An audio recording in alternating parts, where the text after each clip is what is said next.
अब गुजरात चुनाव से पहले इलेक्ट्रॉनिक वोटिंग मशीन पर फिर सवाल खड़े हो गए हैं। उत्तर प्रदेश नगर निगम चुनाव में ईवीएम में गड़बड़ी की शिकायत मिली है। आरोप है कि वोट किसी को भी दो, मशीन में बत्ती बीजेपी की जल रही थी। चुनाव आयोग ने मशीन में गड़बड़ी की बात तो मानी है, लेकिन कहा है कि बीजेपी को वोट पड़ने की बात गलत है। सुबह जो है मैं अपनी वोट डालने आया और जो है मैंने हाथी के बटन पे उंगली दबाई, जो है वोट जो है फूल को जा रही है। इस ईवीएम के चौथे बटन को दबाया गया है जो हाथी के निशान के बगल में है, लेकिन बत्ती जल रही है पहले बटन की जहां कमल का निशान बना हुआ है। एक घंटे से तकरीबन ये इसी पे उंगली लगा रहे हैं, अभी तक इसका सोल्यूशन नहीं हो पा रहा। मशीनों में गड़बड़ आ रही है बहुत ज्यादा। गुजरात चुनाव के ठीक पहले वायरल इस वीडियो ने एक बार फिर ईवीएम पर सवाल खड़े कर दिए हैं।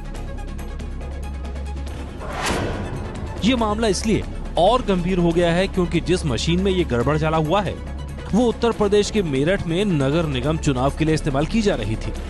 मेरठ के रशीद नगर इलाके में रहने वाले तस्लीम के मुताबिक जब वो 22 नवंबर को जेके पब्लिक स्कूल में बने बूथ में महापौर के लिए वोट डाल रहे थे तो मशीन में एक साथ दो बत्तियां जलने लगी, एक बीजेपी के निशान कमल की और दूसरी नोटा की, जबकि उन्होंने हाथी यानी बीएसपी के लिए वोट किया था।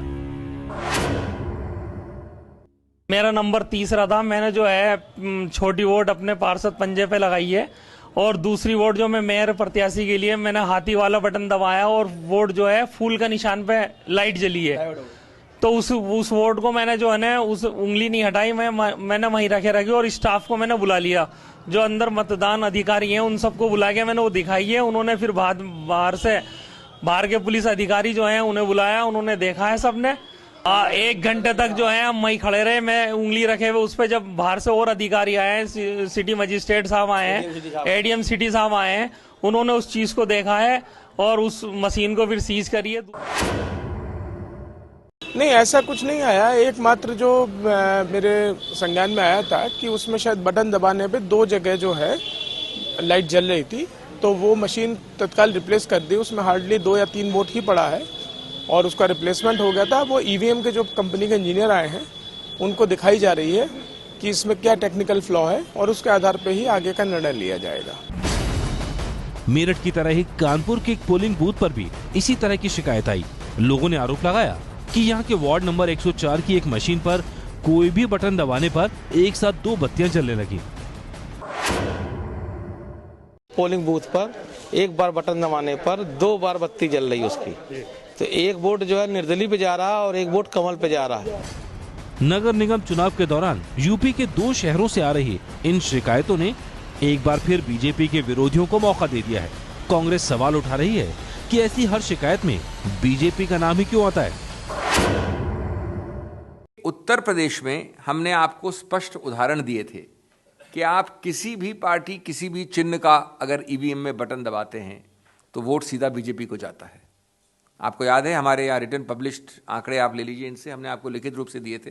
एआईसीसी आपको वापस अप्लाई कर देगा कि अमुक कॉन्स्टिट्यूएंसी के अमुक नंबर वाले ईवीएम में ऐसा हुआ था। ये सिर्फ बीजेपी के साथ क्यों होता है? और ईवीएम में छेड़छाड़ करके ये चुनाव जीतना चाहते हैं, लेकिन किसी भी कीमत पर प्रदेश की जनता इन्हें कामयाब नहीं होने देगी। ईवीएम को लेकर सवाल उठाने वालों में सिर्फ विरोधी पार्टियां ही नहीं बल्कि बीजेपी का सहयोगी दल शिवसेना भी शामिल है। शिवसेना ने इन शिकायतों को बीजेपी की डर्टी पॉलिटिक्स बताते हुए इसे गुजरात चुनाव से जोड़ दिया। अपने अखबार सामना में शिवसेना ने लिखा कि 1 दिसंबर को जब यूपी मेयर चुनाव के नतीजे सामने आएंगे तो उसका सीधा असर गुजरात के मतदान पर पड़ेगा, इसलिए डर्टी पॉलिटिक्स तो करनी ही पड़ेगी।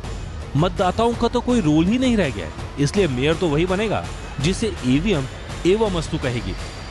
वहीं बीजेपी इन आरोपों को कोई तवज्जो नहीं दे रही है।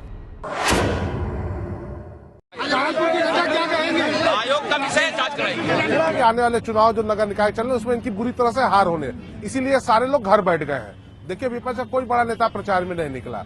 ये तो ये सोच रहा है कि अगर सौभाग्य से कहीं 1 सीट निकल गई तो मीठा मीठा गप, कड़ुआ कड़ुआ थू, जीत गए तो श्रेय एक आध का मिल जाएगा, नहीं तो नीचे के कार्यकर्ताओं पर।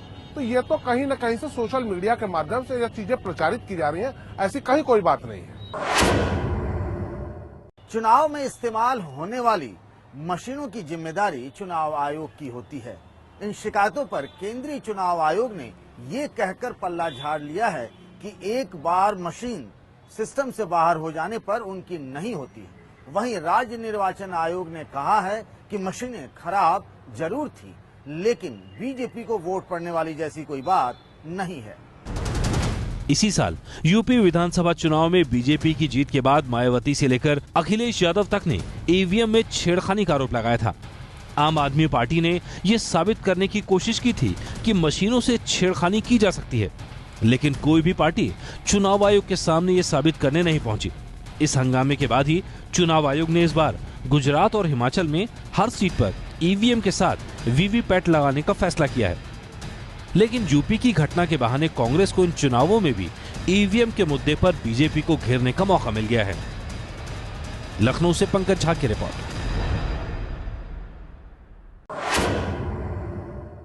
ये है एबीपी न्यूज, आपको रखे आगे।